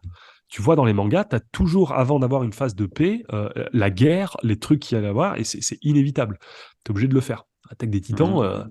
tu vois, c'est éradication de la planète parce que les humains se détruisent, donc les titans doivent détruire la planète. Sauf que tu te rends compte quand tout le monde est tué, quand tout le monde est truc, le cycle recontinue. Et donc, en fait, tu es obligé de rentrer dans ces trucs comme ça pour pouvoir avancer et continuer. Mais c'est pour ça que l'aspect égrégore, l'aspect cercle doit vraiment être important. Et que quand tu vois les plus grands de la planète, ils se réunissent, tu vois, ils disent, ah tiens, nous on gouverne le monde, bah venez, on se voit une fois par an, on discute. Ah tiens, c'est quoi les problèmes? Ah, il y a lui. Comment on pourrait faire pour que ce soit à notre avantage? En fait, il faudrait qu'il y ait plus de gens, pareil, hein, qui ont des Mhm. missions de vie, qui veulent impacter le monde, mais pas de la bonne façon. C'est pour ça que je vois aussi que beaucoup de leaders aujourd'hui du marché qui aident les gens à scaler leur boîte, eux-mêmes n'ont pas encore compris les vraies mécaniques de comment le monde change. Alors peut-être c'est pas leur mission. Moi je parle parce que je prends les gens parce que quand tu écoutes Ouais. ces gens-là, ils veulent transformer le monde. Donc je me mets à leur truc. Si vous voulez vraiment changer le monde, c'est pas comme ça qu'il faut vraiment faire. Enfin, comment dire? Il faut comment vous faites là, mais pas que. Il y a aussi sur notre truc. Et ce serait trop bien qu'il y ait des fonds d'investissement qui se créent avec des milliards dedans, avec des gens qui veulent enlever tous les. Tu vois? Putain, après, parce que je parle beaucoup, mais après on va clôturer parce qu'à mon avis on a dépassé l'heure. Mais Pas de problème. le nectar pour ceux qui écoutent jusqu'à la fin, il est là. Bon, il y a beaucoup de trucs avec la viande, tu sais, les élevages, les trucs, Ouais, etc. ouais. qui sont. Ben, écoute, tu veux enlever ça? C'est très simple. Tu montes un fonds où tu développes de l'oseille, tu rachètes ces abattoirs, tu les fermes. Ouais, c'est pas faux. Tu vois le truc? Ouais, Ouais, ouais. tu vas flinguer ton bise, mais c'est pas grave Mais parce si que c'est c'est ce que tu vraiment ce que voulais. tu veux. Ouais, voilà. Donc tu rachètes des boîtes qui sont de la merde, tu vois? Tu Ouais, les ouais. rachètes et tu les fermes. Ou tu fais un plan de passation, parce que généralement dans ces boîtes-là, il y a des salariés, il y a des trucs, donc Oui, oui, tu les tu reformes, peux tu fais pas un non autre plus. truc. Ouais, ouais. Un autre truc. Tu vois, c'est ça en fait. Moi demain, si je voulais être un activiste et changer le monde, je lèverais des fonds, je prendrais des parts dans les boîtes, je mentirais faussement en disant ouais, on va scale, on va pouvoir faire ça avec ton abattoir, on va le multiplier, on va faire ça. Je vends une vision fausse à un gars, j'y vais et boum, je le prends. C'est ça en fait. Et le monde aujourd'hui le fait, mais dans le mauvais sens. C'est oui, on va mettre plein d'abattoirs, mais ils le font vraiment. Il faudrait l'inverser. Oui, on va mettre des abattoirs, mais en fait, on enlève tous les abattoirs. Ouais, ouais. Et c'est ça, il manque aujourd'hui de gens, mais ces gens-là, je trouve que moi, ils sont dans le monde du web, ce nouveau monde qu'on a développé avec le développement personnel, avec le fait de pouvoir s'affranchir de son travail, quitter la rat race. Tous ces gens-là ont favorisé le fait de dire aux gens que c'était possible une autre alternative. Mais maintenant, il faut utiliser les vrais codes qui se passent aujourd'hui pour pouvoir y aller. Moi, je rêverais d'avoir, moi, j'adorerais un activiste qui monte un fonds d'investissement, qui ferme sa gueule, tu vois, pendant 10 ans, qui rachète tous les trucs de, je sais pas moi, Père Dodu, tu vois, sur Ouais, ouais. les de dinde, qui ferment tout. Et franchement, je vais te dire la vérité, à part les beaufs de France qui diront oh non, j'ai plus de viande, etc. Moi, j'adore la viande. Je kiffe la viande. Mais si j'en Ça ai me plus, je m'en dérange bats pas les non couilles. plus. Je m'en bats les couilles si j'en ai plus. Je bouffe ce qu'il y a sur la table. Pareil. Mon plat préféré, c'est le plat qu'il y a sur la table. Tu vois? Ouais. Non, Et c'est une bonne vision. C'est bouge-toi le cul et fais ce que sois congruent avec ce que tu dis, mais mets-y les deux pieds dans le plat et vas-y à fond en fait. c'est ça, c'est ça. Et moi, c'est ce que les mangas aussi m'ont appris. C'est que des fois, tu dois Naruto, tu vois. C'est quoi ton manga préféré? Maintenant, c'est One Piece. Avant, c'était, il y avait plein de trucs. Ok. Mais tu vois, je prends Naruto, il y a l'Akatsuki, bah, il y a quelqu'un qui rentre là-dedans, en fait, qui est pas si méchant que ça. En fait, il est gentil, mais il ferme sa gueule pendant 15 ans, et d'un coup, après, il renverse tout. Enfin, et, et c'est ça, en fait. Il manque des gens voilà, qui mangent pas que de la lumière. Il manque autre chose. Il manque aussi des gens qui aimeraient bien bouffer un peu de l'ombre et se cacher un peu des deux. Et donc ça, c'est comme ça que sur un marché, tu crées de vrais changements. Tu vois, tu crées ton offre, par exemple avec le système de franchise, tu incites les gens à dire qu'en fait, pour changer le monde, pour ceux qui veulent vraiment changer le monde, tu vois, pour dire que non, il faudrait pas faire ça. Moi, tu vois, je pourrais créer une section Equity Mastermind pour les gens qui sont coach, formateurs, thérapeutes, qui veulent vraiment changer le monde, et je leur apprends un peu le côté dark side pour pouvoir y aller sur le truc, etc. Et, tu vois, tu peux faire des trucs, tu peux faire plein de trucs. Voilà. Ok. J'ai adoré notre échange. Franchement, je m'attendais pas à ça. En fait, je m'attendais à rien vu que j'ai pas écouté d'interview avant de toi exprès. Enfin, j'ai rien écouté. Enfin, à part ce que tu communiques sur les réseaux, mais t'es pas non plus le plus actif en termes de public.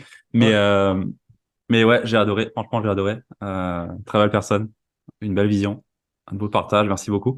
Bah, Où est-ce merci qu'on te beaucoup. retrouve?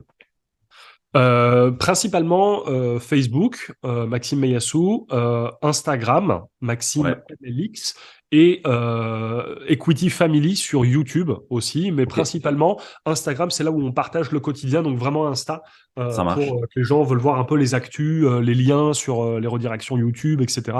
Donc Insta numéro 1, Maxime MLX. Voilà. Ok, je mets tous les liens dans la show note. Yes. Et allez voir ce qu'il fait. Il y a sans doute quelque chose qui va vous parler. C'est une autre vision. Et je sais qu'il y a beaucoup de web entrepreneurs qui nous écoutent là.